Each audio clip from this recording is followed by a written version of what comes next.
Linda dwi a dwi'n byw gyda fy ngŵr Pete yng Caerffili. Rydym wedi bod yn briod ers 40 mlynedd erbyn hyn.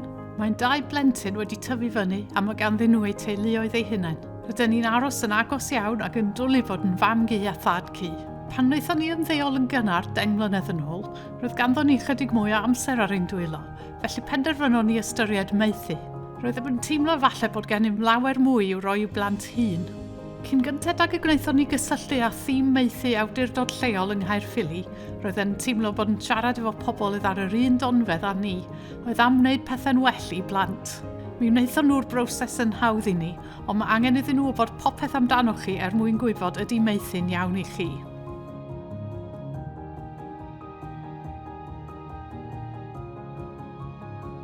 Yn fuan iawn ar ôl i ni ddechrau, mi wnaethon ni groesawu merch ifanc o'r enw Evie yn cartref.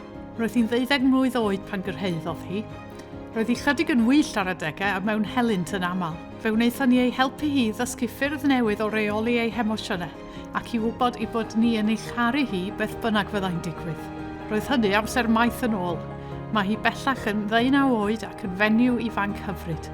Mae hi yn y brifysgol a mae ganddi swydd ran amser, ond mae'n dod adre ar ei gwyliau bob amser. Bydd hi ddim yn hir cyn bydd hi'n sefyll ar ei thraed ei hun, ond mae gynnon ni berthynas arbennig efo hi a bydd hi wastad yn rhan o'n teulu ni.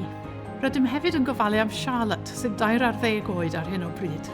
Pan ddaeth hi fyw gyda ni yn y lle cyntaf, roedd hi yn ei chragen ac oedd ganddi ddim profiad go iawn o fywyd teuluol sefydlog. Mae hi wedi bod efo ni am bron i 6 mis erbyn hyn ac mae wedi bod yn hyfryd i gweld hi'n magu hyder bob dydd.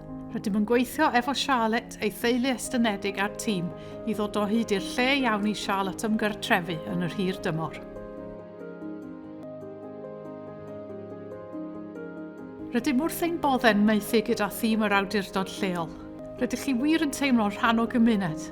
Rydyn ni wedi cwrdd â phobl fel ni a mae'n rhoi boddhad mawr i ni. Mae 'na ofalwyr maeth eraill y gallwn droi atyn nhw am gyngor pan fydd ei angen arno ni, ac mae cymaint o hyfforddiant a chymorth ar gael gan y tîm yng Caerffili. Mae hi wedi rhoi modd i fyw i ni.